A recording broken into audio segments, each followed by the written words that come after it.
Okay, everyone, welcome. Apologies for starting a couple of minutes late. We've just got the presentation up on the screen here, and so welcome to our briefing for April the 23rd. I just note there'll be early departures from Steve, Sam and Bob to attend Melbourne Community Board. They will depart at 2 p.m, and we have Councillor Rees online. And there are apologies here from Councillor Elizabeth and Councillor John. So everyone has the papers here in front of us, and this is actually a welcome to our public forum. So thank you for our members in our community for attending this briefing. And I will hand over to the team, which is Gareth, Murray, Alex and Christian. Thank you. Thank you. Good afternoon, everyone, and to members of the public that are here. Our presentation, apologies for the date, before somebody pointed out to me. This was supposed to be yesterday, and apologies, this was written for a briefing some time ago. Our briefing to councillors this afternoon is about the operations aspect of land drainage. It's not about the planning and the development of some of these operations, purely on the function and maintenance of the land drainage network we have, with a wee bit of history. So to Gareth, could I just ask you to pull the mic in a bit closer so that it sure captures you entirely? Thank you. I don't normally have a problem. Anyway. Thank you. No worries. Anyway, just to start, I always like to put a theme on things and just think a wee bit about what is land drainage. Just thinking about that, there's two pictures there for a reason, and the statement above it: invisible infrastructure until it's not. So we have what people will see, a nice river, some green countryside, and probably people will look at that and say, why do you need to invest into that? Well, if you look to the right, that's why. Nobody considers out of sight, out of mind, below ground, whatever you want to call it, infrastructure until it becomes a problem. A bit like if you contextualize it with building a house, and there's no point paying out 25% of your house build budget on a nice sort of kitchen, which you'll use, in a dining area for entertainment, if you don't invest in your foundations. A similar context. Land drainage schemes across Selwyn District, there are 7 of them. I won't go through them. They are mostly down in the southeast coastal area of the district. There is one small scheme up country. Why do we have land drainage? Just a quick overview of the background of that. As I said, it serves mostly the southern area of the district, an area affected by some poor draining soils and definitely impacted by high groundwater levels. The primary purpose of the land drainage scheme, when they were developed a long time ago, was to lower those groundwater levels to enable, real productive use of that land, primarily farming and latterly housing. They operate the whole networks, apart from Osborne's drain, which is pumped. The whole networks operate via gravity and end up at Tiwahora, down at Lake Ellesmere there. Whilst it is a groundwater fed system, there is the conveyance of stormwater. Stormwater and overland flows obviously get into the land drainage network. That's a natural secondary function that occurs. And importantly, the last point there is land drainage network is often seen as a flooding mitigation. It's not a flood defense system. It was never designed or intended to be that. It was installed to support productive use of the land. Our land drainage network can be impacted by private assets and private drains that feed into that. there's a lot of these around that cross over and link into our network. There's approximately 3 metres of private drain for every 1 metre of council-owned drains or council-classified drains. That can be challenging for council to maintain a perceived level of service for lots of people. A lot of private drains are maintained by landowners and affect their land directly. And they're not generally accessible to council, but their impacts are. We feel their impacts, or we feel the impacts that it has on those people because we hear about it from them. We've taken steps to support that and address that, and we've introduced a new role to work alongside landowners, primarily in an education manner. We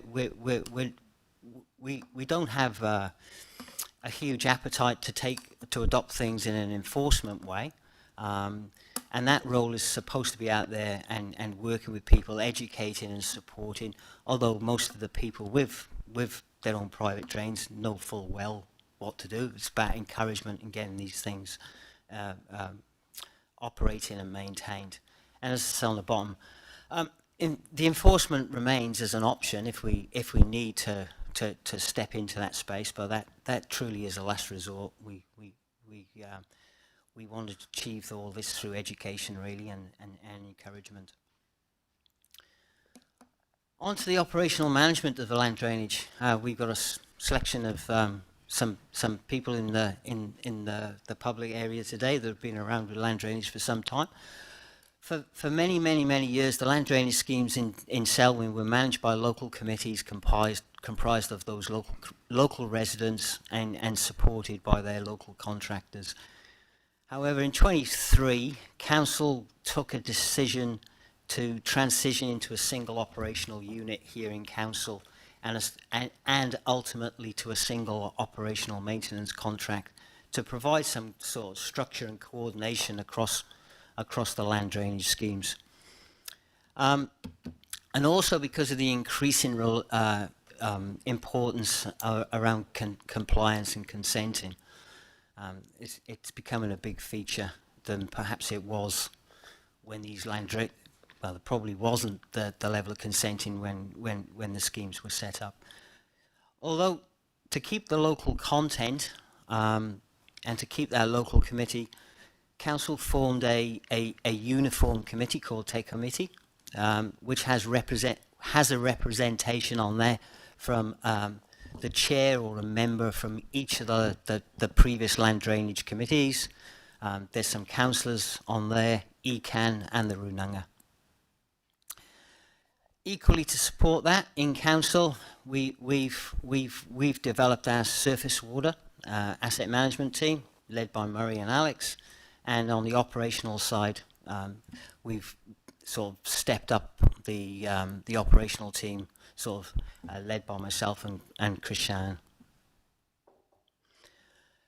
Just for reference, that is the 3-year transition plan that was agreed to in 2023. Year one, as you see there, didn't really happen for various reasons, mostly around resourcing and staff availability. So we should be in year 2 of that plan now. We're not. We've pressed to work alongside the committees and to get some traction. We've pressed factory reset on year 1. Year 1 is what you see year 2 there now. We're just 1 year behind, and we will continue to proceed through that.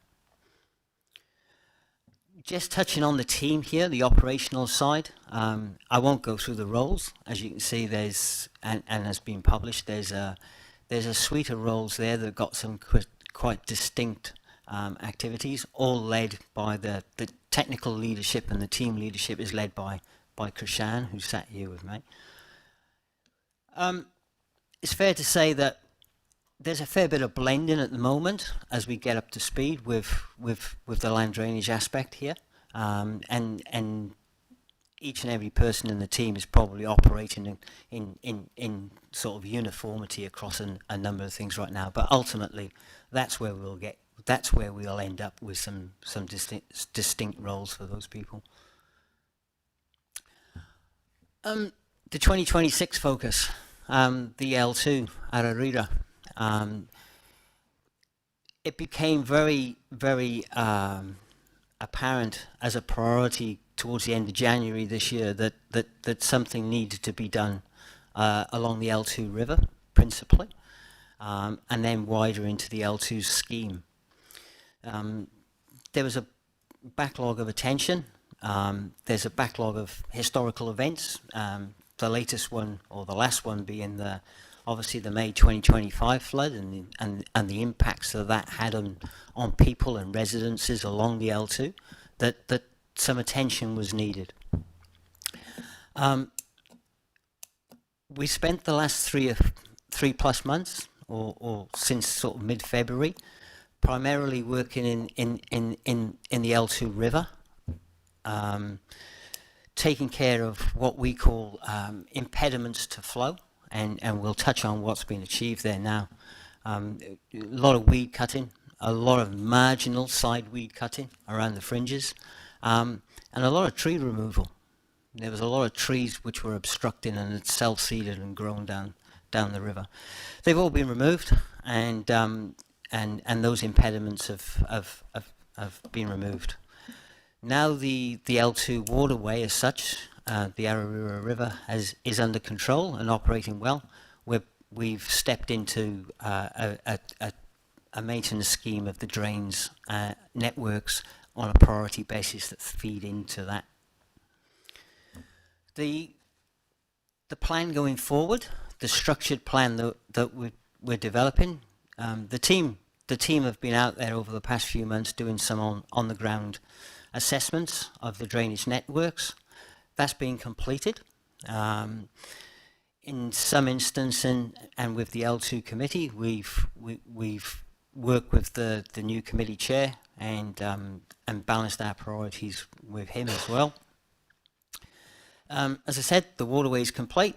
The weed clearing is done. We've recently now just completed the 2026 survey, and as I said earlier, the work shifts to the drain networks themselves.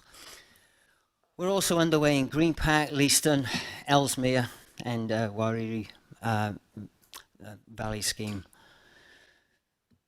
It's fair to say it's been a steep learning curve for the operational team. We've had to step and mobilise new staff into a new space quite quickly. There's a lot of history and a lot of local knowledge that we've had to try and get across and understand, as well as the complexities of the hydraulics of the river itself and how that operates. This seems old now, and it really is old. There's some key achievements that we put up there. That says 4 trees removed. We've actually removed 11 trees now, both across the L1, the Liffey scheme, and L2, Ararira. We've removed around about 150 tonnes of weed to green waste. We've cleared over 10, around about 10.5 kilometres of river, no longer 8. And we've either done or underway or approved to be underway across the schemes, 195 kilometres of drainage network work underway. And that impacts 99 drains across those schemes. There's a colossal amount of work in a short space of time, and still much to do. Let's go right back to the beginning. Everything was invisible until it's not. Just to present some views, on the left-hand side is the daily accumulation. So that's the decant drying area at the side of the extraction site of the weed control gate. That's the daily accumulation that was going off to the resource recovery park as green waste. And on the right-hand side, you can see that a river and the cleared margins of weed and etc.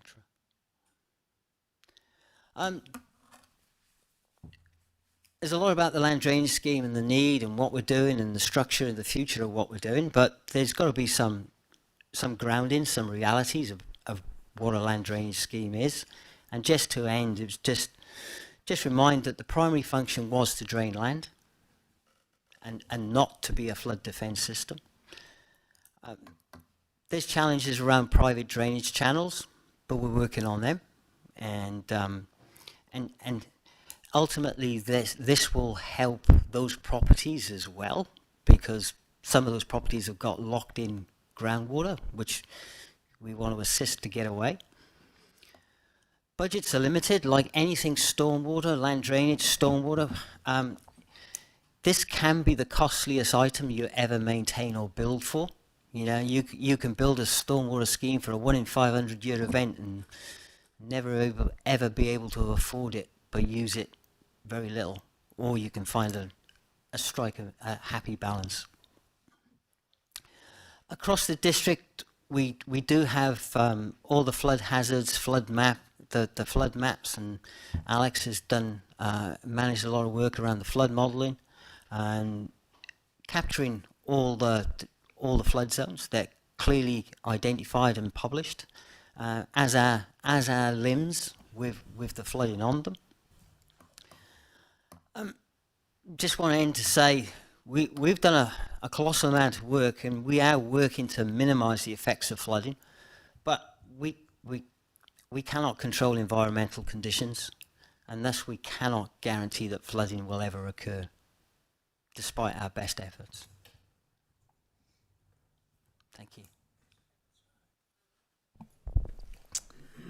Great. So we will just go for questions. I note that we've got 2 presentations. This one's on land drainage, and then there's the one to follow, which is surface water planning. So we'll go for questions on the land drainage. And first up, I've got Tracy.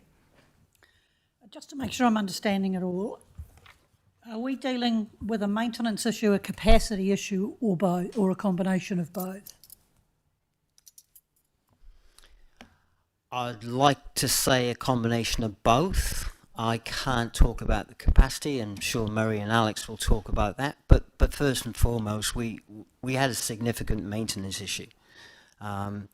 If we look at some of the things that we've addressed, and if we look at the L2, the biggest issue there was the impediments to flow, water flowing down the river. We've removed those impediments now. I understand what you're saying about this being about managing groundwater runoff so that the farmland around there, excess moisture and all of that. So are you saying the system is now being asked to perform beyond its original function?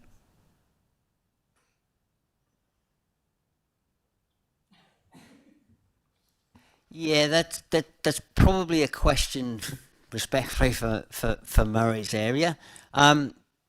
Like any system, the land drainage system there in terms of groundwater, there are some years there's no groundwater. You know, we're seeing groundwater in the reaches south of, say, Lincoln across Green Park at levels we haven't seen for a very long time. So how the system manages and what it's being asked to manage is a very fluctuating curve anyway. I guess in my head, Lydia, I thought that we might be doing both presentations and then the questions. So that's why you're going to get some that go across. Well, I mean, we can if you want if to. If everybody else is happy to, could we do the surface water as well and then do questions at the end so that we've got the whole shooting match? Is Absolutely. that all right? Yeah. Yeah, sounds good. And we might be able to answer some of your questions as we go through, like we've heard already. Yes, please. Are you guys happy? Awesome. So I'll reintroduce Alex Ross, who's our surface water asset manager, and she'll be speaking mostly to the slides. I get a couple of slides, but she will do most of the talking. Thanks, Murray. And hi, everyone. So next slide, please, Gareth. So in this presentation, we're going to do a quick run through of all the strategic work that we're doing at the moment in the surface water area. We're going to show you the overall structure of what we do in the asset management team, and then have a quick look at the document that sets out our strategic priorities. And then we'll drill down and have a more detailed look at how we're putting those strategic priorities into action in each of our service areas. So just a few definitions. Gareth's run through a few of these, but just recapping. Our stormwater services are the urban systems in each of our 21 townships that collect runoff and deal with that in the township areas. Land drainage, as you've just heard from Gareth, just a reminder, the land drainage scheme serves the southern half of the district, which is affected by poorly drained soils and high groundwater. The primary purpose is to lower the groundwater levels to enable productive use of the land, and it has a secondary function of also receiving some stormwater. And in some townships, we'll go over this in a bit more detail. In some townships, there is a connection between the stormwater systems and the land drainage scheme, and we'll show you what that looks like. And then the waterway services are the other network that we all manage, and that scheme delivers stock water to, those three schemes, sorry, deliver stock water to farms all across the plains. So those are our services when we talk about surface water. We've had a lot of questions about the responsibilities divided between SDC and ECAN, so we thought it would be useful to just talk to that briefly. So we own and operate our council stormwater, land drainage, and water race networks, and we also have statutory responsibilities with things like consents, setting floor levels, all that stuff. ECAN are primarily responsible for managing flooding from natural waterways through the network of stop banks and river works. They also operate a land drainage network, just to make it confusing. You can see in the picture there, those shaded areas are some examples of our land drainage networks that we manage as a council. And just to the right, the green lines is an example of an ECAN classified drainage network. So we're actually doing similar activities, and we're neighbors in that regard. ECAN administer the resource consent process that authorizes our services as well. And ECAN obviously also have the responsibility for opening Te Waihora to the sea when they're authorized to do that by the protocol group. So the takeaway message here is it's all connected. We work really closely with ECAN, and I just want to shout out to Krishan, who's done so much work to really build that strong relationship with ECAN over the last few months and get that working well. Next slide. Awesome. So this will be a familiar looking slide to councillors. We covered this slide when we looked at asset management maturity. But the point I want to make here is that our planning work has a sort of top-down and a bottom-up approach. Top-down in terms of the future Selwyn plan, district plan, One Water strategy and the likes. Bottom-up in terms of our flood models, master plans and our catchment management plans. All that said, our main focus, of course, is delivering the right level of service for our customers. That's what it's all about. So talking about how we've set our strategic priorities in surface water, in 2024, we co-wrote a document called the Waiora One Water Strategy, and that was co-written with Tamutu Runanga. And this is our main guiding strategic framework for how we manage water services in our district to uphold the mana and mauri of water. It takes a 50-year view, and the document sets out our vision, our guiding principles, some goals, and some quite specific implementation plans for how we're going to put that into action. So that's the background to all of our work in the asset management team. The image to the left is sort of a stylised picture of the catchment. And if you think back to your sort of fifth form geography classes, we have the lake Te Waihora at the bottom, where water evaporates, then precipitates into our foothills, runs into our lowland streams. It's picked up by our water race network, which is leaky, and the water is then filtrated through to our groundwater. Sound Water's water supply network then extracts that water. We drink that as humans and process it internally. It goes into our wastewater network, which is treated again, disposed of to land and back to groundwater. That same water then comes into our wetlands with stormwater, and our land drainage network returns to the lake and repeats. So it's a one water strategy, because there's actually one water, just in different phases throughout that hydrological network. So just clarifying that again, here's an example of what that looks like in our district. So this is a picture from Lincoln. We've just taken the aerial photo off to make it a bit more clear. And this shows you how our three water services interact. So both the stormwater and water race networks in this example terminate in a natural waterway. The water race, which is at the top there, terminates in a soakage pit, which indirectly would enter a natural waterway, and stormwater from the little subdivision you can see there is collected, put into a basin for treatment and attenuation, and then discharged into a natural waterway. So all that water from the waterways network and the stormwater system eventually ends up in the land drainage network, sometimes via natural waterways. And you can see the land drainage channel on the lower left there, which conveys the water to Te Waihora. So it's all connected.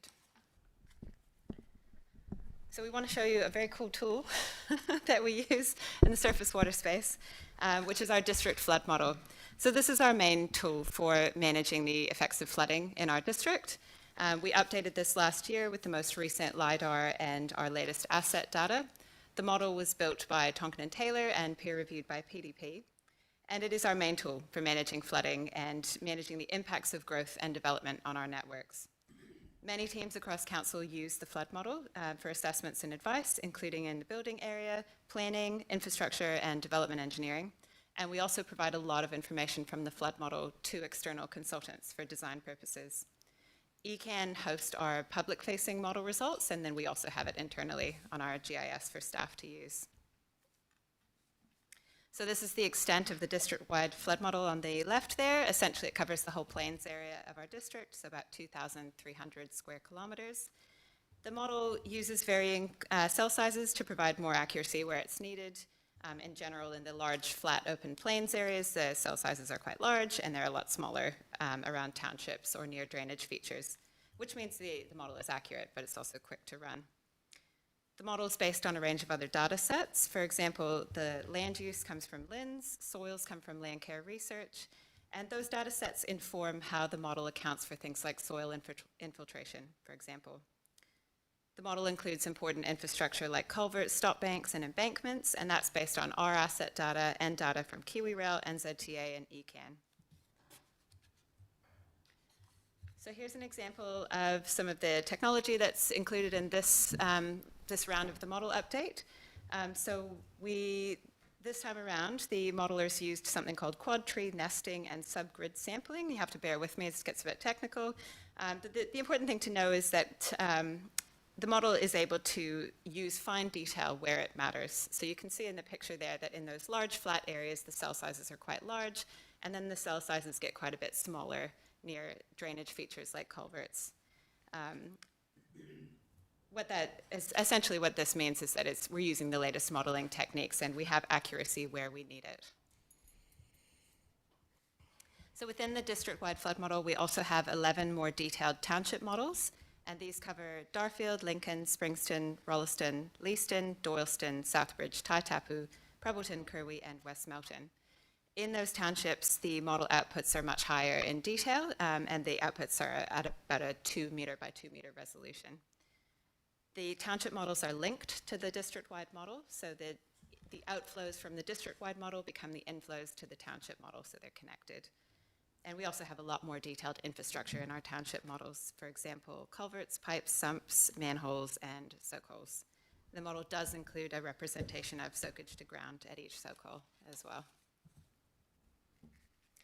So we have a really high level of confidence in this model and in the results, not only because it was built by experts and peer-reviewed, but also because the model was actually calibrated and validated to observed rainfall events in our district.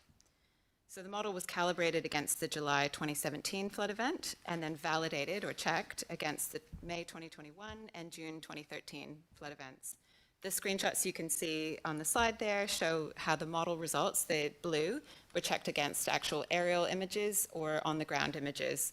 And in general, the modelers achieved a really good correlation to the observed flooding in those events, and they were able to match the flows in the Selwyn River within about 5%. So the takeaway message again, this is a robust tool, it's been well built, and it's actually been checked against real observed rainfall events, 3 of those. Our intention is to have the model kept live, so we're doing rolling updates as development occurs across our district. For example, as a new subdivision is completed, those new ground surfaces are incorporated into the model. So we're making sure our investment in that model stays current. All right, another member of my team is Zani. She's our engineering and stakeholder manager who manages our development engineering team. For all subdivisions and other consented development projects, our development engineering teams check that peak flows from the sites achieve hydraulic neutrality. What that means is we look at the flows pre-development and ensure that they're greater post-development once that development has been completed. It's ensuring that floodwaters, flow paths are not displaced onto neighbouring properties, stormwater is managed appropriately, and compliance with regional consents where appropriate occurs. So these checks are done at resource consent stage, but also at engineering approval stage as well. Cool. So just leveraging off that flood model, we've kicked off a program to update or prepare stormwater master plans for all of our most flood-affected townships in the district. These are coming back to council for comment and endorsement when they're ready. So the master plans are underway now, and we'll have the priority townships done by the end of this financial year. So just a quick status update, Hororata is done, Leeston is underway, nearing completion, Southbridge is also underway and nearing completion, Lincoln, Doyleston and Prebbleton kicked off relatively recently and are underway. And in Springfield, we have a master plan, which includes a bypass, and the work we're doing now is about refining that bypass concept with the modelling team. So the results from the master plans, which will essentially be some plans showing the infrastructure that we have identified to improve our level of service for flooding, those will be presented back to council as part of the long-term plan. And we'll be asking you to decide on priorities for investment across the district. Once we have a prioritized program of work, we'll be rolling through to design, consenting, and construction of each of those projects in due course. The level of service we're aiming for with the master plans is to eliminate historic habitable floor flooding in a 50-year event, which aligns with the Building Act. As we do each master plan in each township, we're also commissioning an emergency response plan. Oh, sorry, nope, jumping around. This is an example, nope, back. Thank you. I jumped the gun. We'll get to that. So this is an example of what the master plans look like. This example is from Hororata. So you can see on the left there, that's the existing state of flooding in a 50-year event. On the right is what the flooding could be reduced to if we build a series of stop banks, and those stop banks are indicated with the purple lines there. So this is an example of what we're trying to achieve with the master plans. The goal is to identify projects that will resolve habitable floor flooding, for example, homes that we think are likely to flood in a 50-year storm. We are not targeting nuisance flooding or other kinds of flooding. We're focusing on habitable floors. Right, jumping the gun. So as we do each master plan in each township, we're also commissioning an emergency response plan from each model team. So what these are is essentially a series of maps that will be handed to the civil defense team so that they have more information about the most effective way to respond to a significant rainfall event in each township. So this example is from Southbridge. This shows you what an emergency response plan can look like. And what it basically shows is who's most at risk, who and what is most at risk, where do we think flood barriers and pumps would be most effective, and also which access routes are likely to get affected by flooding. And with each of these response plans, there's a short protocol as well, which indicates when, at what threshold we think this would kick into action. So for example, for Southbridge, this would happen around the sort of 50 millimeters of rain in forecast, that type of thing. So what we're trying to do is give civil defense more information so that they can guide their operations in a significant event. So another significant piece of work we're underway with is the catchment management plans for land drainage. These are a resource consent requirement that kicked off a few years ago. They're focused on water quality interventions to improve the health of Te Wahora.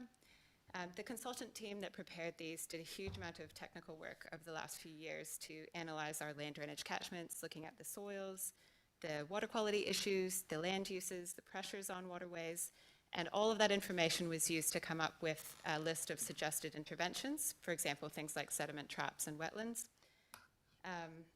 There was also quite a lot of engagement with the landowners and other stakeholders in those catchments over the last couple of years. So all of the catchment management plans are due in June this year, and the projects that come out of those will be included in the long-term plan capital works program. You can see on the slide there, what we've got on the left is a picture of the Osborne's catchment, so that's what the overall master plan would look like. All the little dots are sediment traps, the blue thing is a wetland, and then zooming in, you can see that the the management plans basically identify where the consultants think that we should build interventions such as wetlands to improve the overall performance of that catchment. So there's a lot in there. There's a lot of projects identified. What we are proposing is that council only funds the projects that are on our rated drains, but we'd like to take a role in helping the works on private land to happen. So that's a separate piece of work that we'll be progressing. We have thought of ideas like offering incentives through some of the funds that we administer at the moment, such as the Selwyn Natural Environment Fund, and we may also work with some of our key partners to help accelerate those works on private land. Now, although water quality is the main focus of the catchment management plans, we're also focusing on flooding and capacity issues in the land drainage network, and yeah, we'll talk to that now. So in terms of flooding and land drainage, what we've been doing is looking proactively through the land drainage network to try to find places where there's clear pinch points, for example, where culverts might be undersized. That's an example of one on the picture there. In this instance, you can see there's a lot of flooding. What we've tested in the model is if we upsize that culvert, can we remove that flooding? Can we get drainage happening more effectively? And we found some good examples where we can. So we're prioritizing those renewals. Some of those culverts will be renewed this financial year, some in next financial year, and we will just keep chipping through, generally working downstream to up to try to remove those pinch points in our network. We're also doing some work to give us more tools for managing capacity in our land drainage network. So we have commissioned a groundwater model for the district.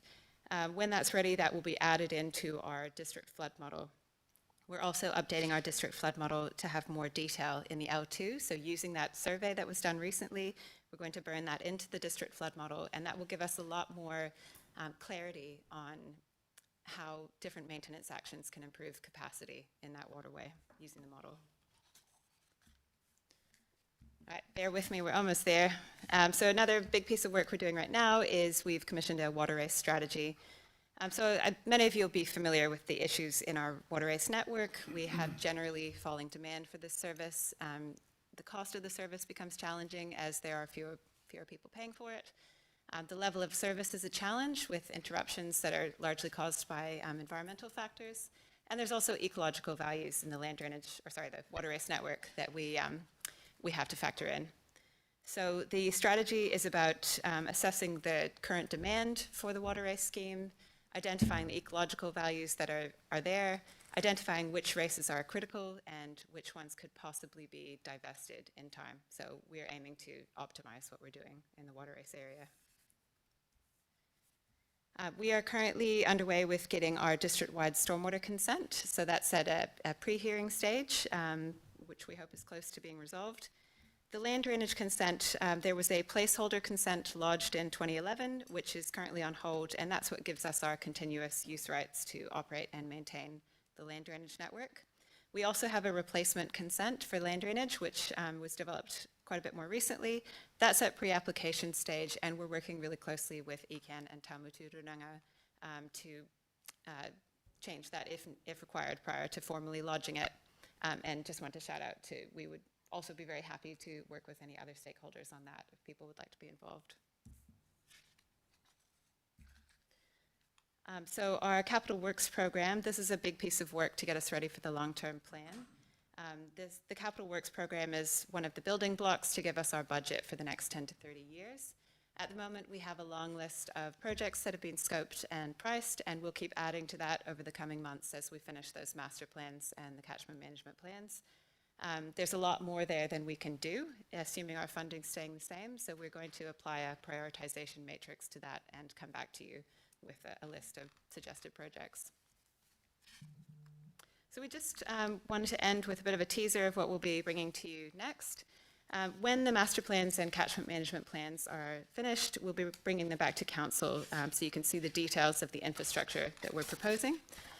We will be asking council to purchase land in some areas to allow us to deliver the master plans and the catchment management plans. In some cases, we're likely to ask council to partner with developers or with other stakeholders like ECAN to deliver major infrastructure projects that would improve our level of service for flooding. And we've already identified a couple of examples of that in Leaston and in Springfield. For example, ECAN have more or less committed to co-funding the Springfield bypass. So we're looking for opportunities like that to co-fund things. We do have a lot of competition in the surface water space for our capital works funding. So we will be asking council to decide on what our top priorities are for flood mitigation projects when we present that capital works program to you. We also want to ask you what is affordable in terms of mitigating existing flooding issues across the district. For example, can we really afford to fix all existing habitable floor flooding to a 50-year level, or should we be aiming for a different level of service? We think this is a really important conversation.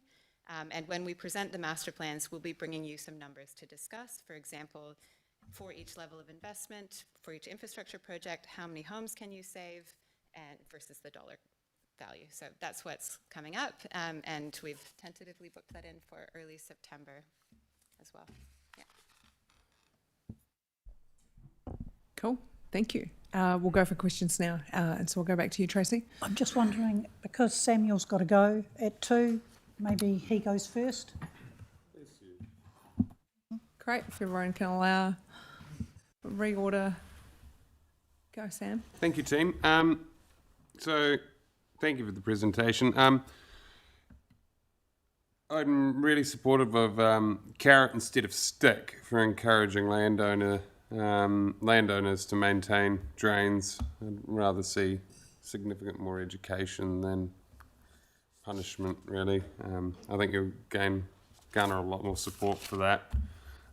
And yes, Lydia, that was a statement. Thank you. No, it's all good. It's a briefing, mate. Did you want to go first, Tracy? Oh. Okay. Go to Ness. Yeah. Cool.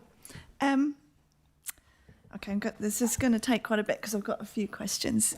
So my observation would be that since the local committees were removed in 2023, and the lack of maintenance has caused a lot of issues, and the ability of ECAN and Runanga and SDC to work together has obviously caused a few issues over the last few years. When I took over as a new councillor over Christmas in January, I was getting emails every few days about issues with the L2. But since the maintenance has started, these have declined, so that's really great. The need for local expertise is clearly very essential in all of this because it's a massive piece of work. So I've got a few questions that I'm going to be reading because they're quite wordy. So hang on a sec. Now my computer has switched off, of course. Okay, so here we go.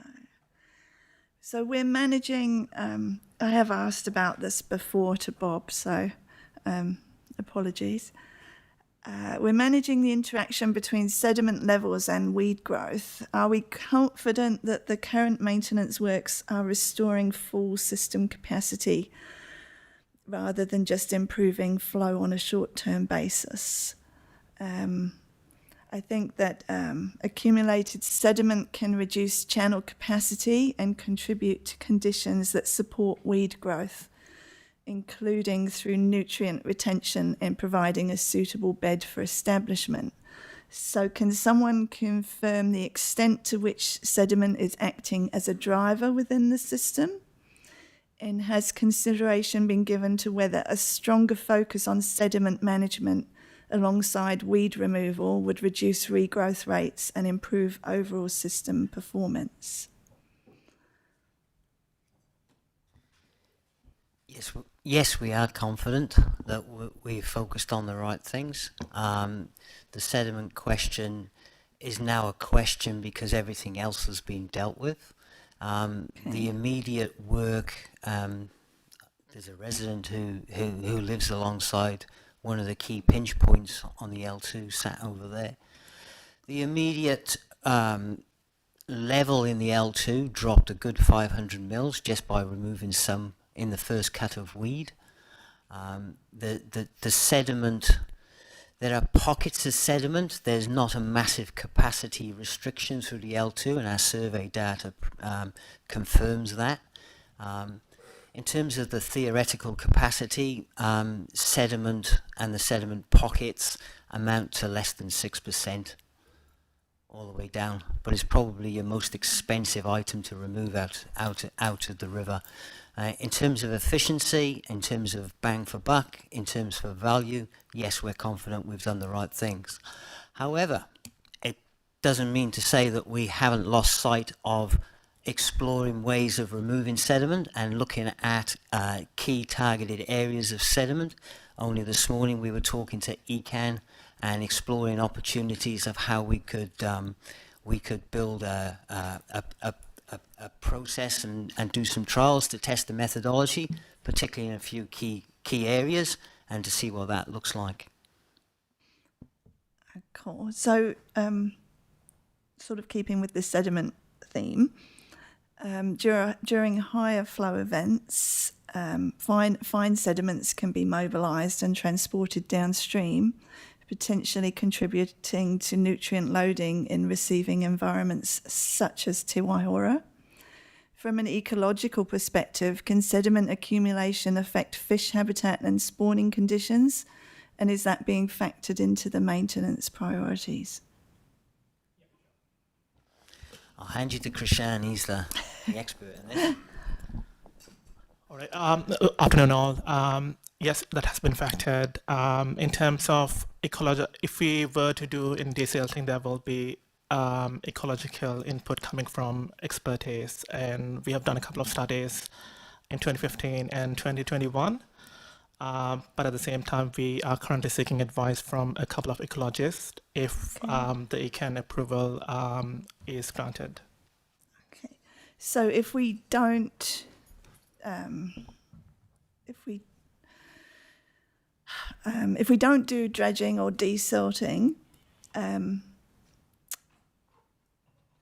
does that materially reduce water levels or flooding risk in the system? And if that is the case, what evidence or modelling underpins that? Have we actually looked at not doing that, or what would happen if we do that? I have to say, there was a word there, dredging. That sends shudders through lots of people. It's not a process we're looking at. We are looking at targeted desilting. Looking at targeted desilting where it will help support the L2, and where it helps and supports the health of the waterway and the impacts on Te Waihora.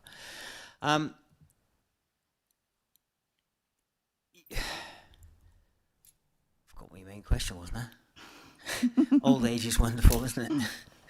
Meet somebody new every day. Sorry, Councillor Denise. That's okay. Can you just repeat that one? Yeah. So if trying to get the words out now. That was my problem. Hang on, I've gone down here.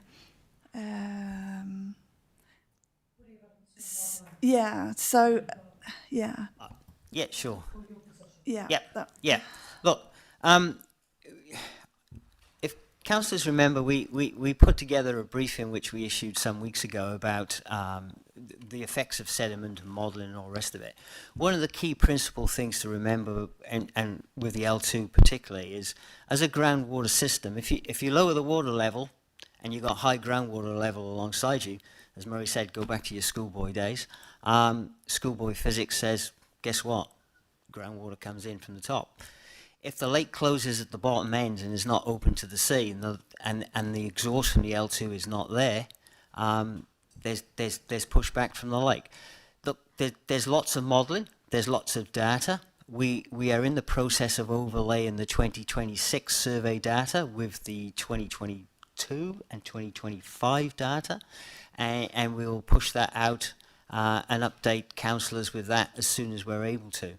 But there is lots of modelling there to support our position of the effects of what removing sediment has benefits, but removing sediment will not increase the amount of sediment, and the target sediment will not increase hugely the volumetric opportunity to convey water down the L2.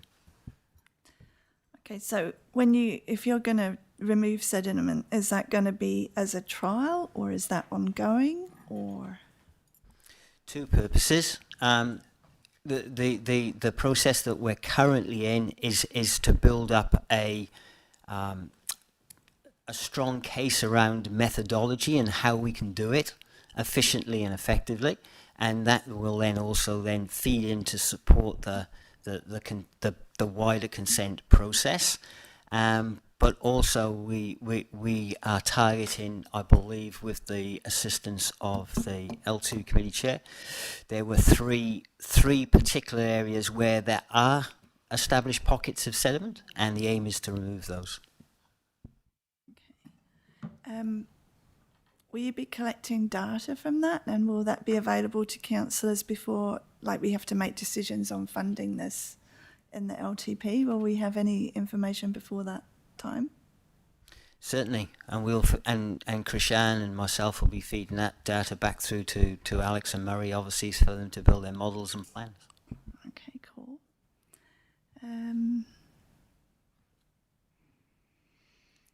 I'll just go back up here to my other question. So you haven't talked very much about Yars Lagoon on there, on your flood management. It's been identified as a constraint or a bottleneck. Is there a plan and time frame for that to be looked at? And will there be any modelling to demonstrate how that's going to work for us? Yas Lagoon's managed and taken care of by Andy Spanton under the biodiversity. Okay. And will he come back to us with some? I believe Andy's got a We never see him. reserve management plan and a project underway. There is a plan for Yars Lagoon. We can, I'll talk with Steve and get that to councillors on that space. And then just my last one was just to Bob, because it worries me. We're talking about all this sort of flooding and keeping, things open. But at some point, are we going to actually look at flood zones and not permit building so that we don't keep affecting others who are downstream of where the subdivisions are? He's gone. Yeah, Bob's gone. Bob is. He was behind me. Yeah, he's doing a presentation to Melbourne he's going Community to the Board meeting today as well. on Okay. Well, development he can answer fast that track. later then. Thank you. That's me. Thanks, Denise. Tracy. Alex, I just want to confirm that when you refer in the slides to the master plan, they are draft going out to the community. So there could just be some confusion because you talked about the master plans and then stuff coming to LTP, but in fact you're in consultation with the community. Yes, we are. Yeah. And thank you for attending some of that consultation. That's fine. There's a lot of stuff in here about modelling and science and all of that. Yay, get it. But how are we going to look at success? How are we measuring success from a landowner or community perspective, not just from the activities delivered? So there's a list of things, we've done all of these things, but from the landowner and community's perspective, are we looking at that as a measure of our success as well? Yeah, it's a good question. I suppose the benefit of the model, we use it to work out what improvement actions we want to take. We take those, and then we can also run those real storm events through the model and then compare it with the outcome. So we put in an intervention, let's say it's a diversion or a stop bank, and then when the next rainfall event happens, we can run that same rainfall event through the model and make sure we're getting the same output and we're getting the outcome that we're hoping for. So the main driver is to reduce the impact of private properties being flooded in terms of the habitable floor levels, and that would be shown as, but there's always a level of service. So if we get a 200-year event and the house floods, that's not a failure, that's when it's the 50-year event. And so setting that level of service, which would be critical with council. Sure. I guess I'm also getting at that you can do your modelling and your overlaying and stuff like that, but actually going out on the ground and talking to people about, or inviting them to write in about how that impacted. Because can we agree that the modelling is a mathematical science-based thing, and it's not going to, by definition, necessarily capture everything, because nature, she is cleverer. I guess what I'm asking is, I get that on this side of the table we've got maintenance, and on this side of the table we've got a higher level of attempted prevention mitigation. And in my head, you all work together. With something like the L2, are we in a situation where we're constantly trying to restore it to where it needs to be, or are we actually, and this goes back to my question minutes ago, or are we actually identifying a need for some different level of intervention over time? Is that really what's happening here? Because I'm hearing from the maintenance team that we're maintaining, if we desilt, we're not increasing, I think that's what I'm hearing, we're not actually realistically increasing the capacity of holding extra water. If we're not doing all of those things, and that's fine because that's the maintenance, are you actually needing to come to us and say, the L2's not the problem, because the L2's doing what it was designed to do 100 years ago? And that's great if it's not the problem, but we need to know what the solution is, because people are flooding and there are downstream effects and stuff. So that's what I'm getting at, is what you're collectively doing, saying to the council is, without saying it, not only can you not rely on the L2 for flood mitigation, if flood mitigation is what you want down there, we have to look at something else to achieve that. Yeah, I think that maybe goes back to that level of service type discussion. If we don't want farmland to flood in certain events, then what upgrades do we need to do in the catchment to achieve that? And that work is underway, and Alex and the team have started to looking at the renewal profile to make sure we get culverts sized appropriately when we come to renew them, same from the bottom up. It's being jokingly, but probably more seriously, suggested, do we need an L3, for example? And what would that look like? Or what would it look like to double the capacity of the L2, and what consents would be required? My fear is that the cost will be frightful. Yeah. But unless we do that work, we don't know. So all of this will come together in the next little while, because there's not too much time to the next long-term plan, and we look forward to presenting it then. And I suspect that the homeowners will not be measuring it in terms of the next long-term plan, but the next major rain event. Yep. So I am reluctant to use the phrase "not fit for purpose," because I understand that it is doing what it was intended to do, but we are asking it through our activities to have another purpose, which is flood mitigation. And I think that's a really important discussion. I'm focusing on the L2 because that's where I've had the emails and the meetings and so on. I'm not in any way downplaying issues in other parts of our district. I don't want to repeat myself, but last May, I looked at your modelling, and some of the modelling I thought was based on 2024-25, so it took into account the May 2025 flood event. That's a question mark. Did it? Sorry. Yeah, so I mean, the way the model's built, we build the model, and that's done by a professional company, and that's peer reviewed, and Environment Canterbury we're also involved, and that's almost a second peer review. But the main part is then the calibrations. We take one rainfall event and we calibrate the model to that, and then we use 2 additional rainfall events to verify it. So the most recent rainfall event, I don't think we've run through the model to check that, but it's certainly something we could look at doing. So the last rainfall event we looked at was 2021. Right. So I think that, without being an expert in this area, I'm thinking that we need to do that, don't we? We can do, and that just provides more certainty, and it verifies the model again. So, yep, we're not opposed to that. I think as well, there's an element in here about as much comfort as we can deliver. to the communities who are directly impacting. And so I think things like including 2025 flooding and stuff in our modelling will also send a message and give information out so that people can see we are tracking up to date with what they're dealing with as well. Can I just add to that as well? I mean, the beauty of the more recent information is that we've got some spot surveys we did through the last rainfall event, even better aerial photography, helicopter flights and things like that. So all this data can be used to help verify the model results. Cool. And I'm going to, no, I can't stop there, sorry. I've got a note in here somewhere from Samuel. He wants me to ask something on his behalf. I can tell you what it's about.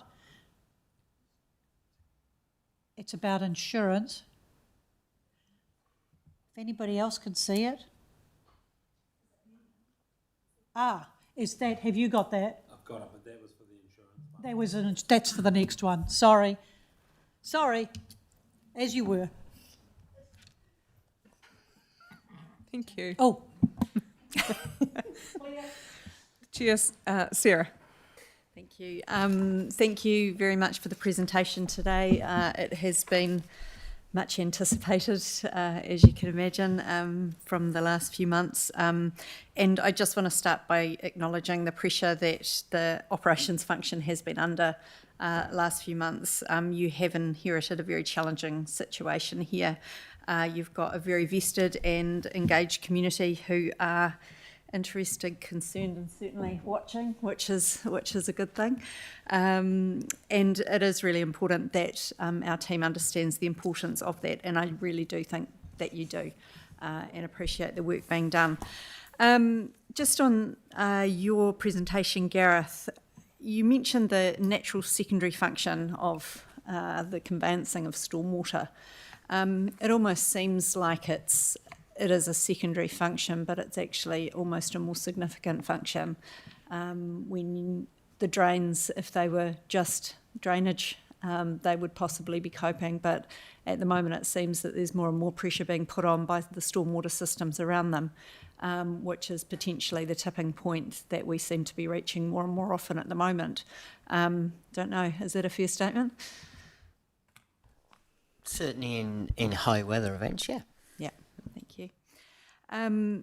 I think part of the challenge, you were talking about education for landowners. Obviously part of the challenge is that some landowners know what they need to be doing, but I'd hazard a guess and I'd say that fewer and fewer do actually, as these farming blocks get broken down into 10-acre blocks and smaller. You've got a whole lot of landowners who I suspect don't even realise that they have got obligations to meet as far as their drains go, if they even know where their drains are.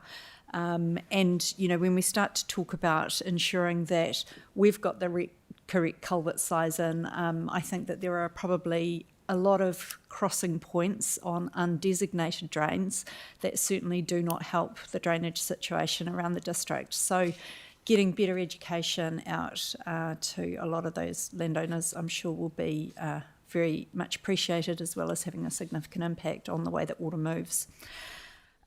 Question around Te Komiti Waiora, the district drainage group.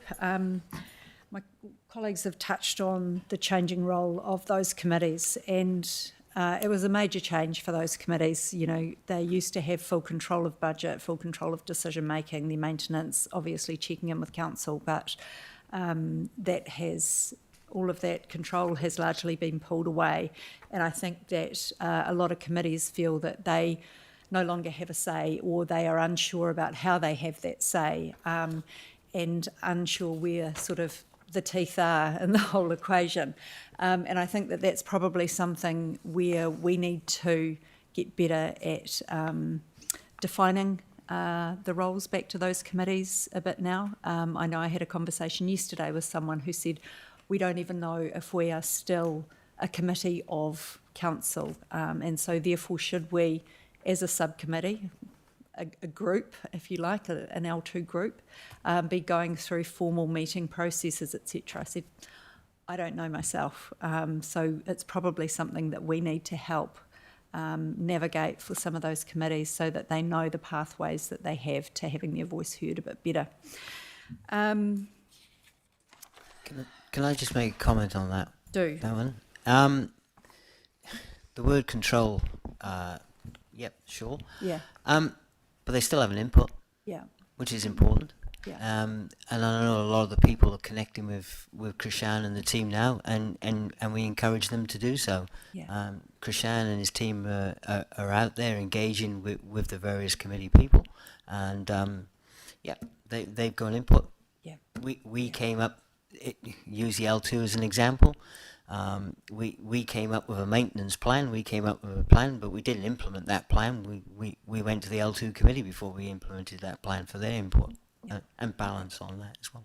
Yeah. And so it's possibly then making sure that next stage back, those groups kind of know the structure that's going to work with us more effectively going forward, perhaps. Timeframes in terms of the remaining drain clearance. Do you mind just giving a brief outline of what the remaining drain clearance staging looks like? There's the last data I saw. I can gauge it off financial data, I guess. The last data I got, we were probably 80%, around about 80% through that program. Okay. In terms of timing and deadline, I guess we're rapidly worrying about when the next event comes. Yeah. That's our deadline. If no next event comes, we'll keep going. Yeah. If the next event comes, we get tested on what we've done. Yeah. Okay. But you're happy with the way things are progressing? I think the progress and the amount of work done in the last three plus months has been, from my point of view, from my team, from Krishan and the team has been outstanding. Good. Question around rates for drain maintenance. Are they wide enough? I'm just thinking we've got a lot of stormwater obviously coming from different parts of our district that are impacting on our drain system. Have we got our rates right in terms of, as you said, it's one of the costliest parts of our maintenance program. Are we gathering rates effectively from the areas that we should be, given the impact and increasing impact from development, etc.? Yeah, I'm trying to remember what year it was. It's either 2015, maybe 2018 long-term plan. I can't remember which one it is, sorry. But land drainage was originally ring-fenced to those who had the benefit. That's the way the rating system works. So if your property was being drained, then you would pay a rate. And one of those long-term plans, the council decided, approved the proposal to have a district-wide rate. And so now every ratepayer in Selwyn pays a public good rate towards the management of the land drainage network. And that's identifying there's actually some benefits that they get, ecological amenity type benefits, and that input from stormwater as well. So the land drainage rating base was considerably increased at that time. Awesome, that's great.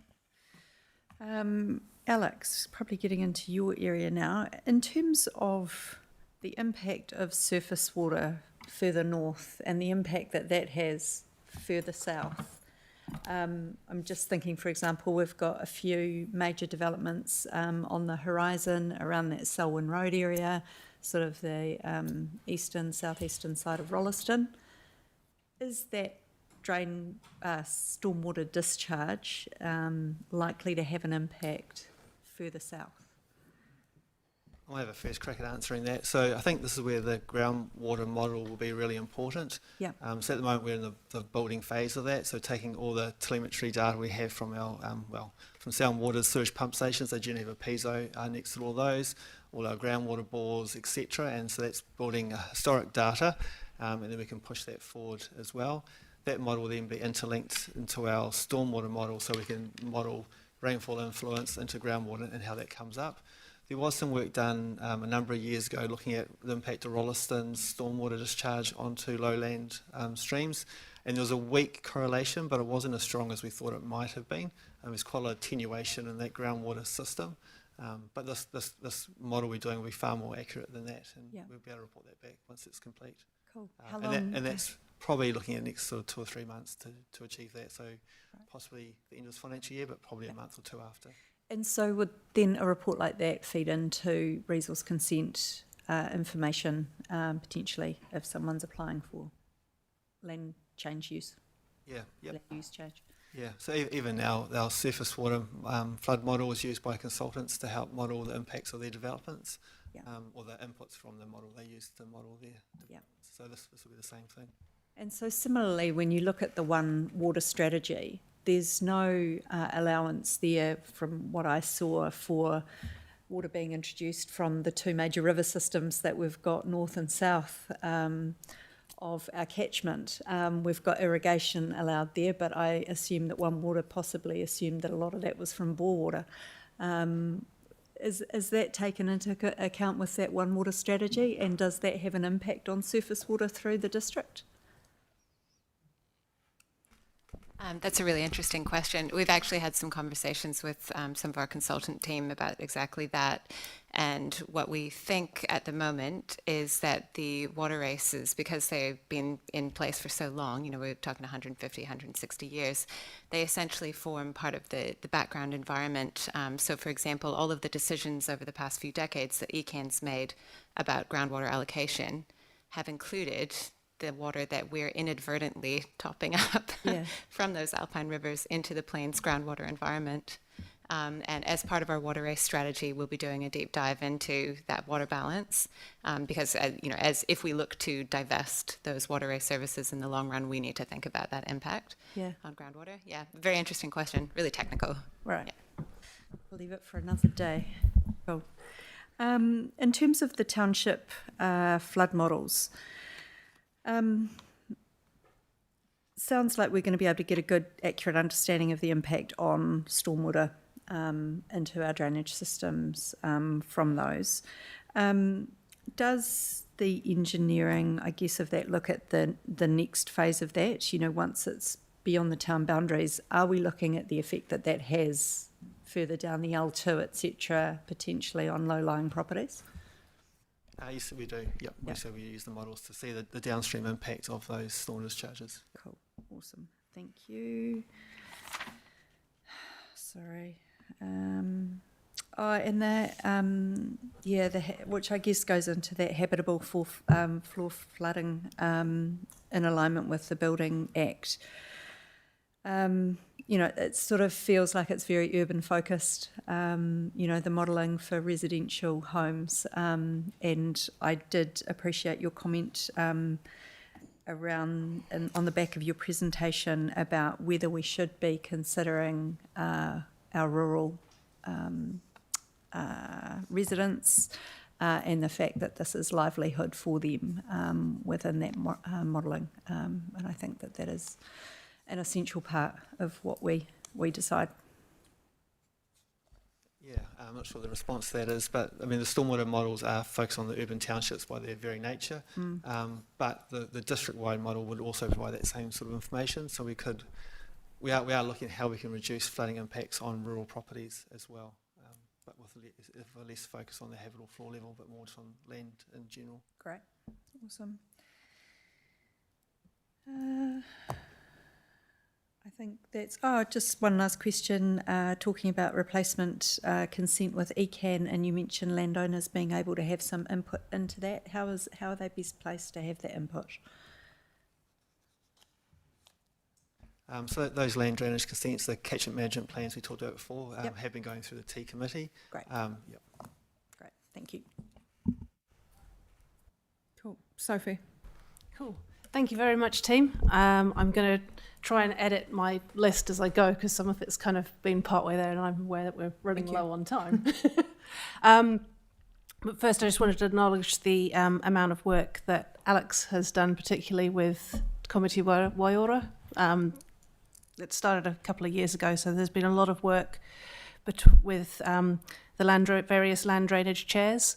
And there were some really cool workshops with maps. Can you draw on where you know that there are private drains and, you know, people literally going and doing on the ground surveys to try and verify the maps and all that sort of thing. Like before you get to the point of doing any work, there's all of that background stuff, and also there was Aqualink and EOS Ecology involved, and yeah, it was very helpful being part of the committee at that point, because to your point, Murray, around the land drainage or the ecological enhancement rate, that's currently a targeted rate of $35 per household, and the targeted rate for water races is $65 per household.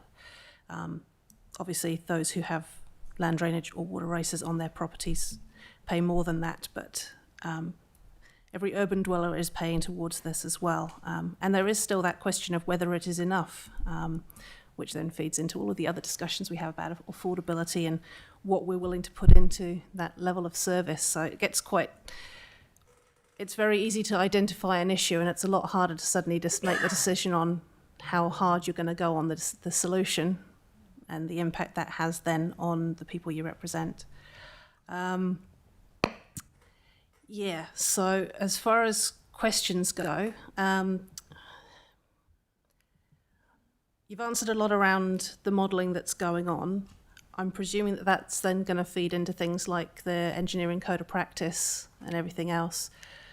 Do you know whether it's likely, because we've also hopefully got the National Policy Statement on natural hazards. Now, I don't know whether they count groundwater flooding yet as a natural hazard, but we're going to have to, this would be really handy to be able to have a model that we can then factor in when we start to do spatial planning and then land use planning for the new resource management rules, because if there's a way of trying to make sure that because we can lament the fact that there is a lot of urban growth in areas that are then putting downward pressure potentially.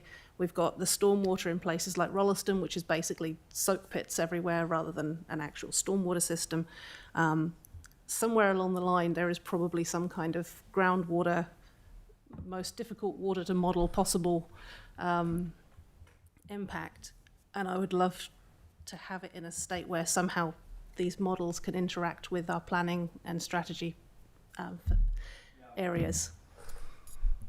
I just wanted to mention I was in a meeting a couple of weeks ago with Kath Carter, and I believe she's the one who's leading our strategy plan. I think that's what it's called. Yeah, and that does factor in the groundwater hazard. Wonderful. Yeah, the consultants leading that one had some really interesting reflections on what's happened or happening in Christchurch City with groundwater impacts. So yeah, we're aware of it, and I think it's really timely that we're doing that groundwater modelling now.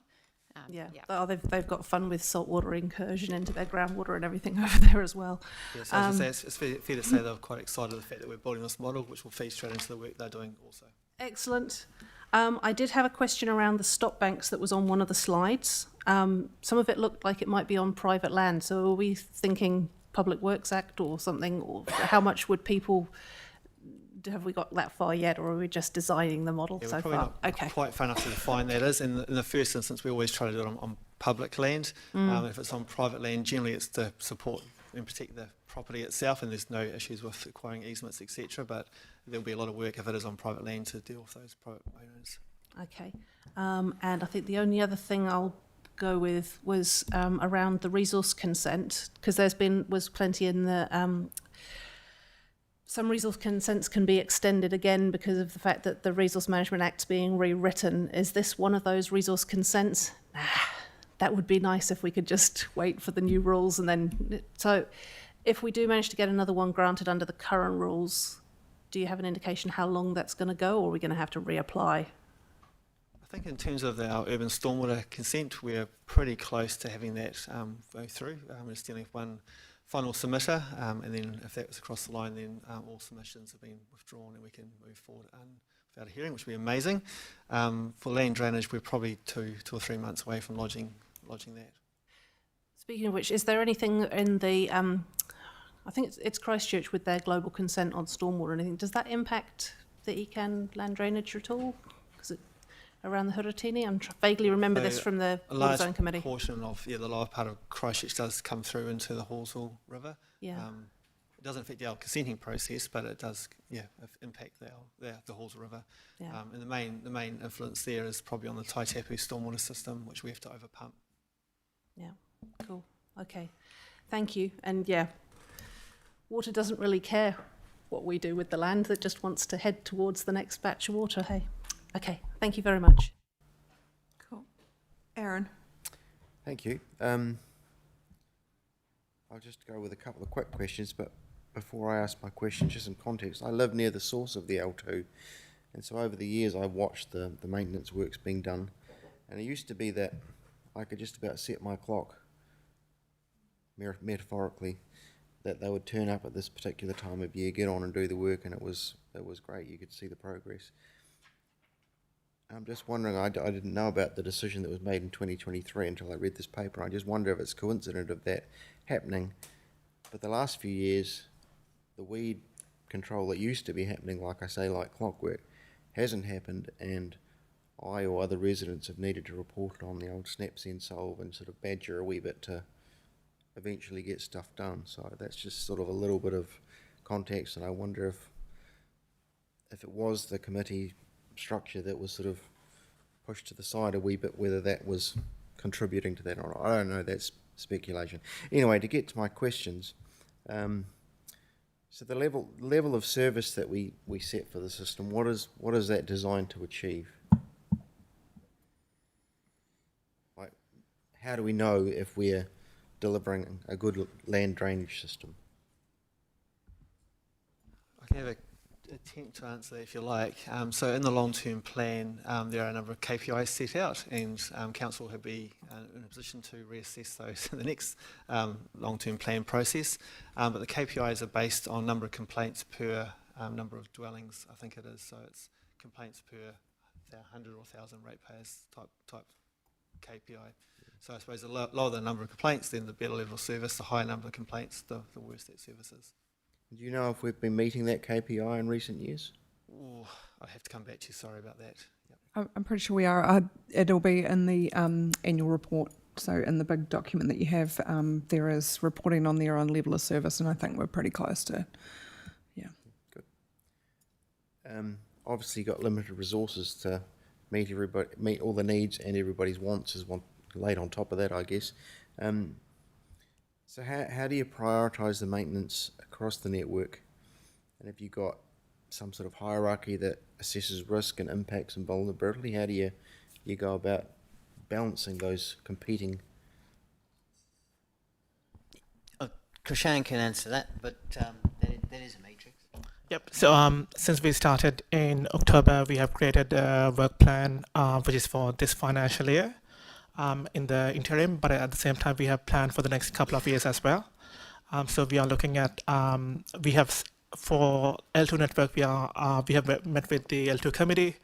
We have staged, we have come up with a staged plan of 5 stages based on criticality of what works need to happen in the this financial year.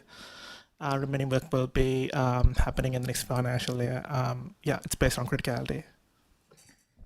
And just building on that one, Aaron, the criticality is also built on some of the drains have they carry a higher load and sub drains into them. So in terms of sort of parent-child type thing, and they give it into the higher priority, and also some of the information that we took from the last catch up from an earlier catch up with the L2 guys was around some of the drains. There's only certain times of the year that you can get onto the land to do the work in those drains, so that comes into the matrix as well.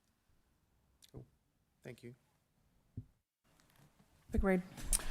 Aware of a lot of stuff that's been talked here. Why does dredging send shivers down your spine?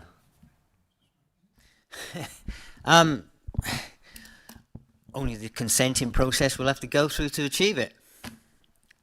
So, I'm privy to, fortunate enough to pay rates in 3 areas. One of my properties is coastal.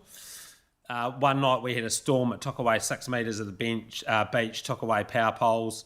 Locals come together. The power contractor pulled out the Civil Defence emergency card and said, I'm putting a retainer wall up. 2 months later, the retainer wall was up and done. consent still hasn't been done and the retainer wall's been done 18 months.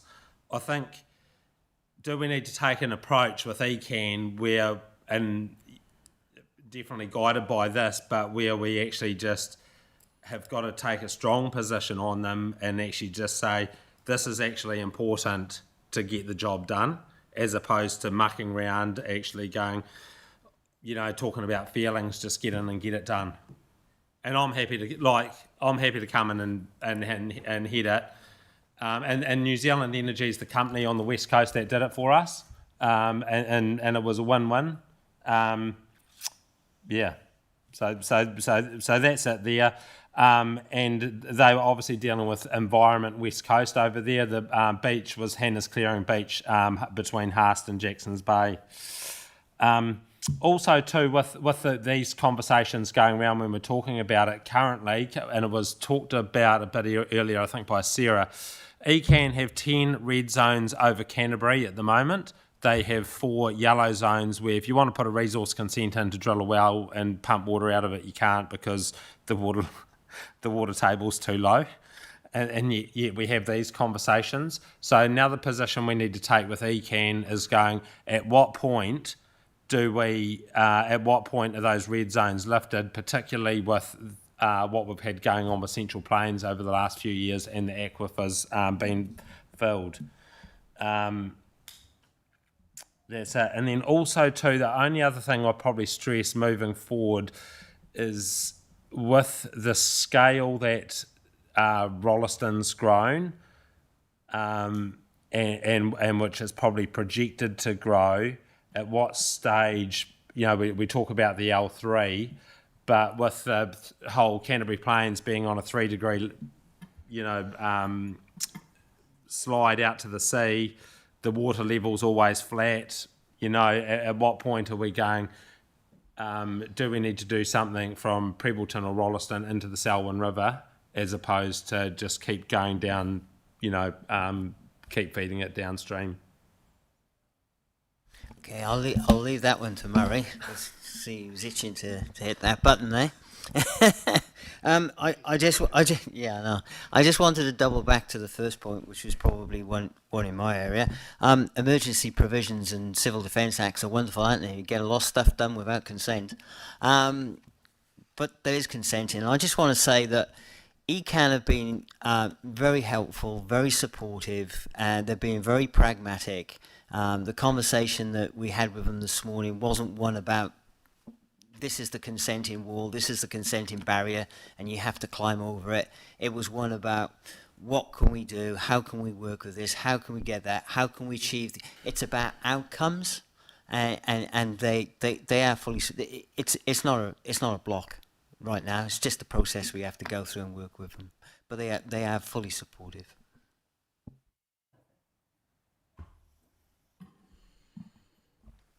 Almost forgot what my question is now. I was excited and hit the one at the start. Yeah. I think that groundwater model will be able to speak into that in terms of the impact of Rolleston and what that has and what we need to do to drain that area. So I think we'll wait for that and be able to bring that back once it's complete. Yeah. Super. Thank you, team.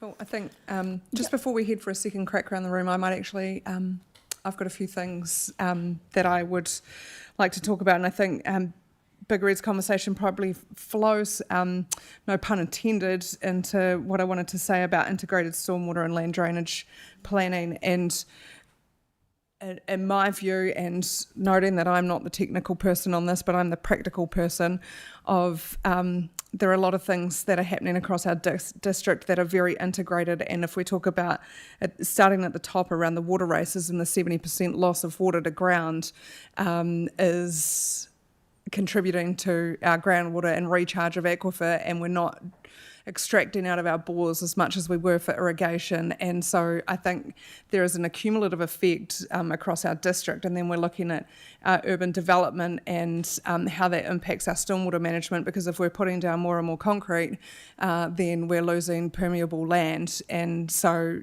for me, I think this is actually quite a big concern of how everything is contributing together.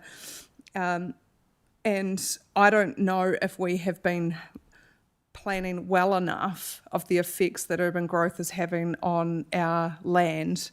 And, you know, I look at it and note that, you know, we have development contributions for stormwater, and that is it. But actually, what is paying for growth? And, you know, I think it's not ideal that our land drainage, and in my view, again, I'm not the technical person, but is being expected to take more and more capacity from our urban environment and being expected to do another job. And I think, you know, Tracy, you're trying to allude to that really well, is that actually it was to drain land, but the land has been filled from other sources. And so I think we're getting into this really difficult space of planning, and I think it pains me that actually we probably haven't done this planning before all our growth happened, so that we could have actually allowed some more growth to pay for infrastructure needed to support that growth. Anyway, the past is done. And so I think what I'm hearing from you is that you are starting to step through the planning phases and start to give us some assurance that the right work is happening so that we can look at these accumulative effects across our district, and that planning of stormwater and wastewater. And I guess what I'm looking for is confirmation from you that we're stepping into that, and that we are time sensitive in this, because we need this to be into our long-term plan situation. And the other one I just had is, I recognise there's been challenges with us working with community in the past, and I think what we need to do is actually find a better way of working together and moving forward into what does this planning look like, and what are the actions that need to happen across the district so that land does drain and we aren't flooding people's property with development. And I think that, you know, I recognise that our history holds, our community holds a big part of our history of, you know, people are on the land, they see the land, and they can probably validate a lot of your flood modelling from the intellectual property and history that they hold in their real life experience. And so I think that leans into the space of us having to work really closely with our community into what do our plans look like going into the future. So I don't know if there's really a question that you want to answer in that, but that is my position and my view on that. I'll leave it at that. I'm happy to leave it at that. Oh no, hang on, actually I've got one more. The water races. It would be unlike me if I didn't bring up the water races. And, you know, I looked at the slide here around the water race strategy, and I guess there's a few things that concern me here around ecological values, and I think that we need to retain in our mind what is the core purpose of water races, and it was to supply water to stock. And now I would say most farmers cannot use the water races anymore with their farm environmental plans. Yep. And so actually the use of those has changed a lot. And I think that that needs to remain in our mind when we are making a water race strategy, that the ecological values, why would we spend millions of dollars on fish screens if we've got ecological values? And then we have to clean them out and dump all that ecological value on the ground just next to it, so that the water flows. And so look at you, Gareth and Murray, you both know I'm very passionate about this. And so I'm interested in this strategy, and we'll be looking at it quite closely. We've got Reese online who has his hand up. So over to you, Reese.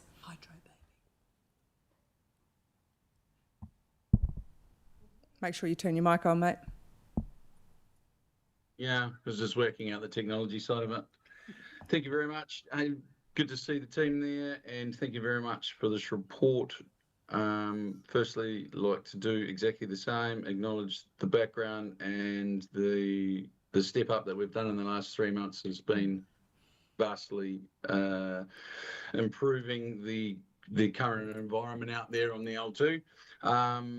And around, I also understand quite a bit of work has been undertaken with local contractors along roadside edges and stuff that we're also responsible for. So for helping with the progress. Listening to everybody, yes, same deal. You come last, so there's a lot of questions been answered, but yeah, it's great to Christian, great to have you on board. Having a bit of science in it is fantastic. Water hydrology is always one of those things that people like to discuss and have an opinion on that they can't be seen mostly. So a couple of questions I have. We're starting off, so we'll just get in there right. Denise brought up about system capacity, and Gareth, you said that the sediment was 6%. 6% of the reduction of flow, or 6% of what? Sorry. 6% of volume, Reece. So there's about 250,000 cubic meters of capacity in the L2 from top to bottom. And when you look at the previous silt data we got and then equate that in, it roughly works out at around just around 6%. When you say the last sediment volume, is that a survey or was that from a dig out?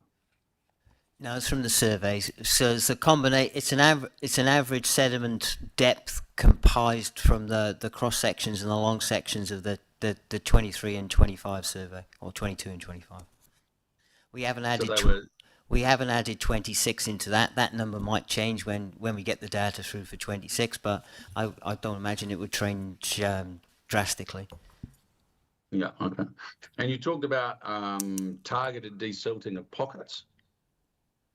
Those pockets, what are they inhibiting at the moment? Are they effectively sandbars, or are they deep pockets that could take catchment of silt that we constantly or could potentially mine, allowing more volume in the area?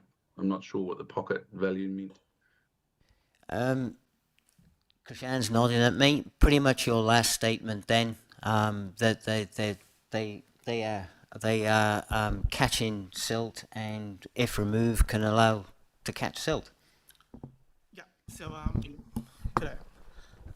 the sediment redistribution process is a natural process. So if I look at the surveys from 2022 to the current survey, there has been a drop in sediment in most areas. It's a natural process, and the soils that we have from Moyers Lane to Wolves Road is very soft ground. The probe can reach probably a couple of meters below sediment. And when we reach out to the Ecan territory, it's really hard ground. And there's some sediment built up at the Ecan confluence area, which we have reached out to Ecan about it as well. So we are working with Ecan on that. Yeah. But just to the other benefit we can't lose sight of, Reece, as well is that there's going to be a consistent and constant sort of pattern to maintain the L2 and reduce sediment. In today's sort of regulatory environment and consenting environment, the process that we want to do as a target will help inform that and be able to build the methodologies and be able to demonstrate those to Ecan, so they've got confidence that we can go in and do it when we need to do it.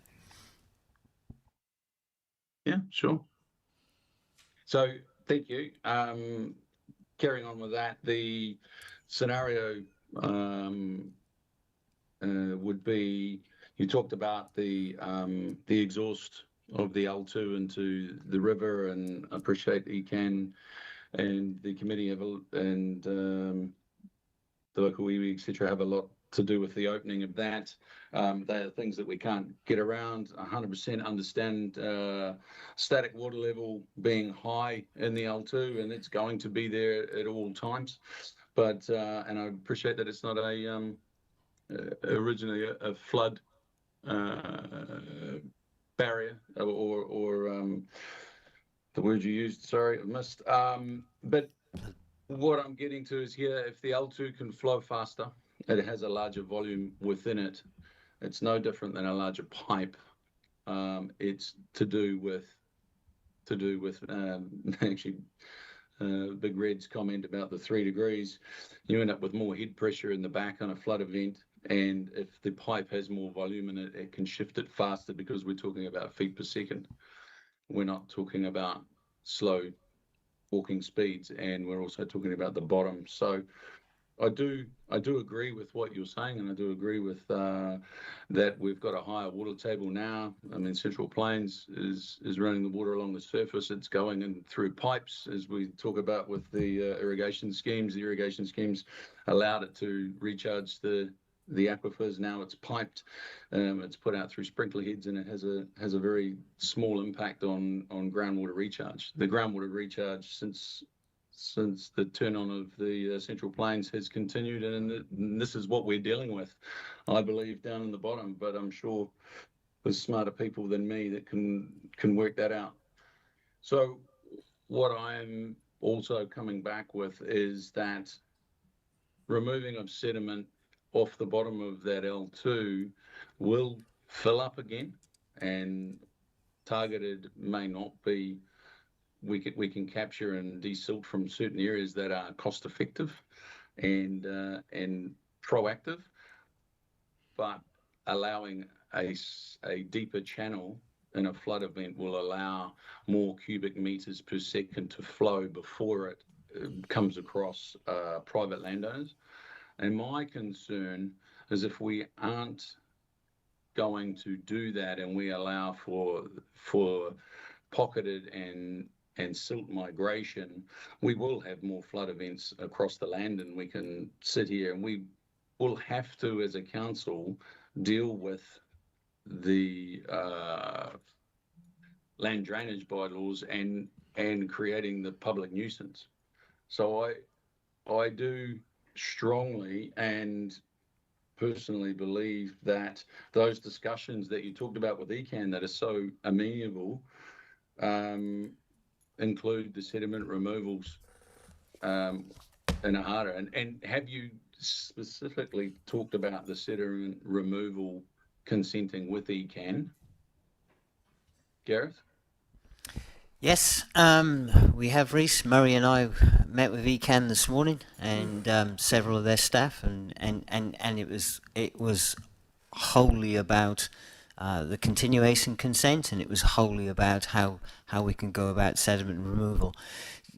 You know, sediment removal is still it's a constant. It's something we're looking at. It's not off the table. I want to put that out there. I'm picking up vibes that you think that it's off the table. It's not. It's still very much on the table. It's just exploring the best way that we could go about it in the most cost-effective way and the most achievable way. There's that one. You win me over. You win me over. Thank you. I just wanted to hear it from you. There just has been quite a lot of pushback in that area, in all fairness, and I get it. I 100% get it, because it's not the whole and solely answer, and I might have been the person that joked about the L3, but that as we've talked about it with a couple of other people in the room, is that, you know, I do that. So my last question in closing is, you mentioned that in September you want to bring to council on what they can spend and what they can do, and how there was a lot of things in there, and I was writing furiously, but there's a bunch of parameters there, and I would implore that we have you guys there as the experts, giving us options and some scenarios before we can start jumping into these things, because we'll end up on some wild goose chase, no doubt, as things do. So yeah, I think that conversation is really the be all and end all of how we get this LTP to address these issues, and, you know, Sarah's rates and where things come from and all the rest. There's been some pretty good answers and some pretty good questions, so thank you very much. So my question is, will you come with another paper to provide options from the extreme L3 or tributaries running into that to do a drainage network of a certain distance upland, whichever that may be, whether it's from Rolleston south or piping into rivers, as people have suggested. There are multitudes of things that we could do.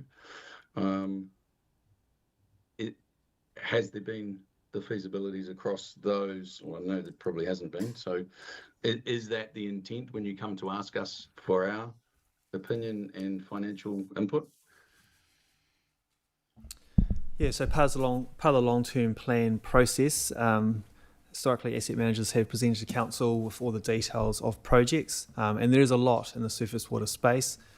Whether ahead of this LTP we get to the full solution for all of this, or there's some further work to be done through the next LTP process, we'll work through that. I think to design and develop an L3 or an alternative thing, I think it will be probably beyond what we can deliver ahead of this long-term plan, but certainly a project we can scope up to work through the following 3 years ahead of the following long-term plan. But just to be clear, there will be lots of improvements within the drainage network to improve capacity currently, but some of these larger ones, which would be tens if not hundreds of millions of dollars, would probably take more work than we can achieve in this short time frame. Mm-hmm. Okay. Making sure. Have we currently got any improvements or suggestion from council how the community can also help in this scenario, or is it just to continue to talk with the drainage committee?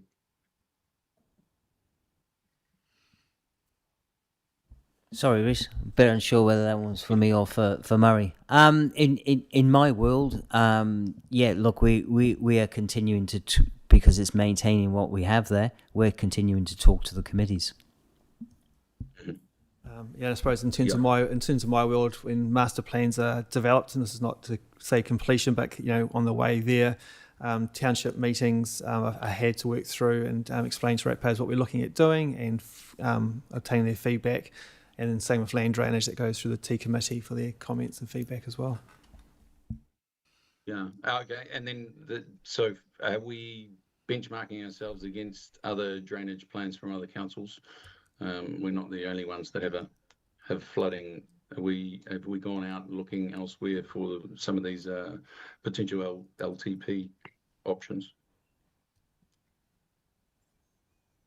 Ooh, we haven't done a benchmark exercise per se. It's fair to say though, looking across the country, most land drainage schemes, their activity management plans purely focus on maintenance activities, so removing of sediment, removing of weed, maintenance of pumps and things like that. So I think our activity management plans will be a wee bit different in terms of the capital upgrades that are we're suggesting, just because of the environmental changes that we're experiencing at the moment. Yeah, I was probably alluding directly to, well, I wasn't alluding, so I'm just putting in context potentially Mosgiel, the flood-free highways, the very flat and very like with Lake Waihola in those areas. They have some very constant flooding and dewatering issues as well. So I'm just wondering whether it's worth having a bit of a chat to someone down south about that. Yep, no, 100%. That's a good idea. All right, thank you very much. Well done, team. Thanks, Rhys. Councillors, we are nearly 30 minutes over. Can we be really quick? I'll allow it if it's really quick. I'm going to have to leave at 3. I had assumed we were going to. Yeah. I forgot that we weren't coming to a discussion phase, but I just want to make a couple of points. I think expertise has been used a lot in the discussion, and I think we have to, I think it behooves us to accept that expertise comes in a lot of different forms. And Lydia, you alluded to it, and I agree, is that there's modelling, there's science, and there's our people on the ground. That segues into consulting. People can think they're consulting because they've gone and talked to people. It's a bit like if a chap wolf whistles at me and he thinks he's complimenting me, Red, but I don't feel complimented. It's not a compliment. It hasn't happened for a while, but my point is that we can think we've consulted with people, but if they don't feel consulted, if they don't feel listened to, then we haven't consulted with them. And so the communication that goes back and forth has to be constant. And I think the final one I'm going to comment on is in relation to the setting up of the team. And in 2023, Council decided on transitioning to a single operational team. So what measures were put in place to ascertain the effectiveness or otherwise of that new model? It's had nearly 3 years. Have we measured the improvement in drainage maintenance and effectiveness from those 2 time points? How are we determining that the new model and the new team is a successful model? Thank you.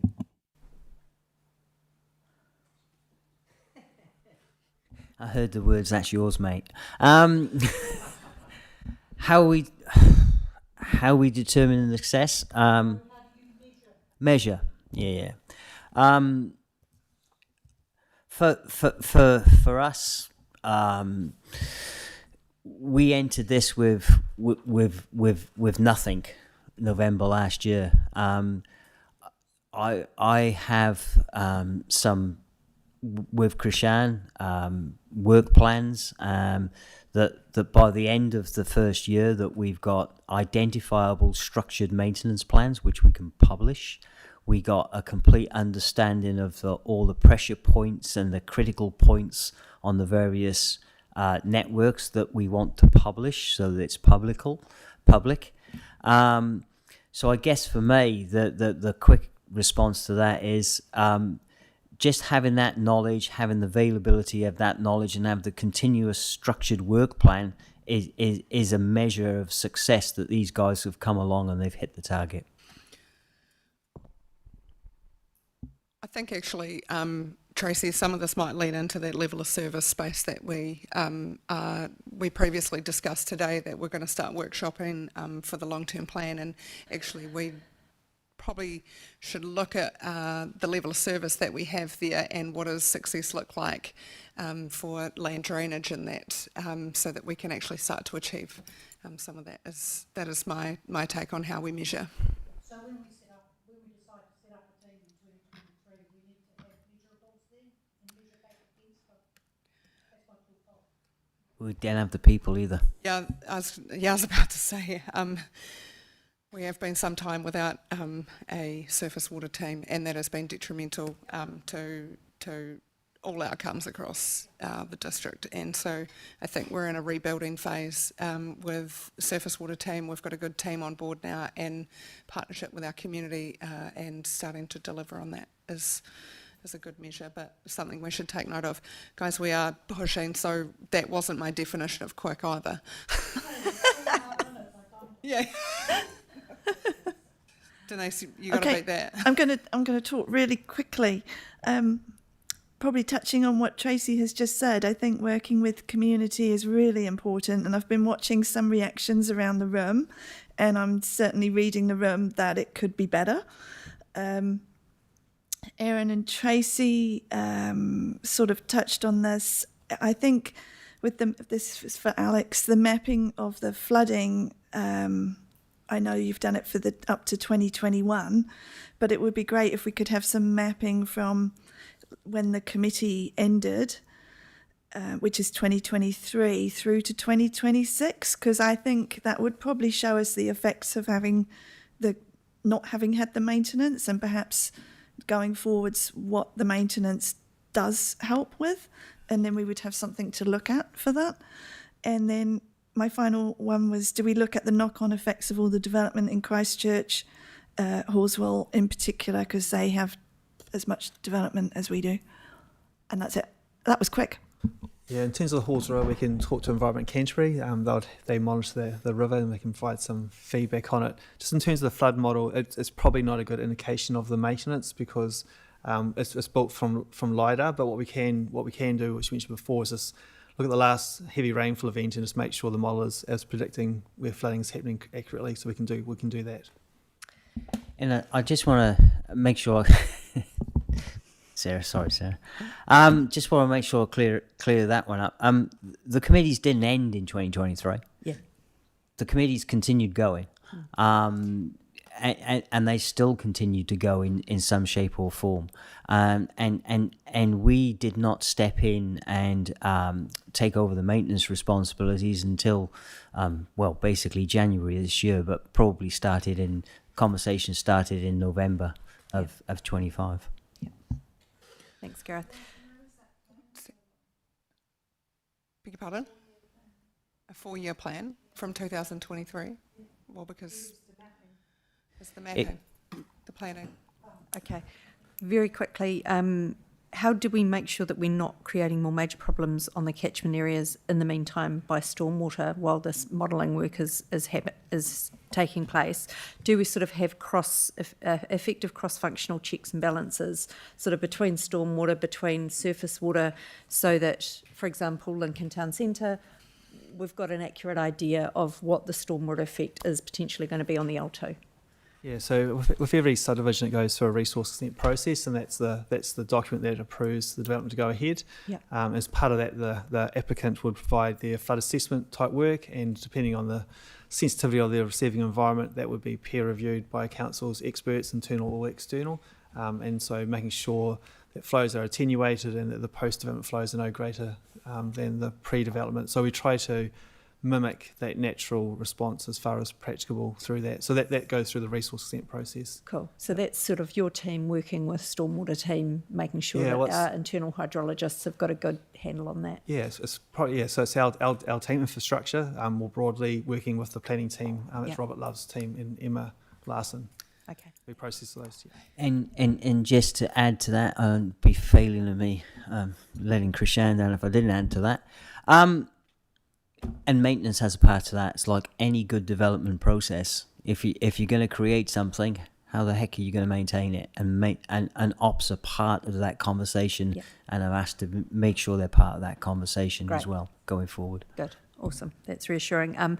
Final question, something for you to take away. Is there any potential risk of our stormwater system impacting on wastewater system in the event of flooding events? Is there any risk to the pines or any sort of infrastructure infiltration between these systems? So yes, there is a risk, but there's a risk in every single sewage system throughout New Zealand and in fact the world. So it's termed as infiltration, inflow and infiltration. So infiltration is where a pipe is starting to deteriorate and you may have groundwater infiltrating into the pipe. Yep. And inflow is where water may enter through someone's gully trap if it's too low, or through manhole lids in the road. So depending on the rainfall event, there'll always be a risk of that happening. So if it's is that considered as part of this modelling piece that you're doing, and I guess that integration with Selwyn Water Limited and what they're doing? Yeah, and it's making sure that I suppose it's making sure the design of the sewage system is correct as well. So making sure it's not, have manhole junctions and low spots where water was going to collect and those sort of things. Okay. Yeah. So I mean, it's any improvement to the stormwater system will also provide a benefit to the wastewater system as well. Okay. Thank you. Thank you.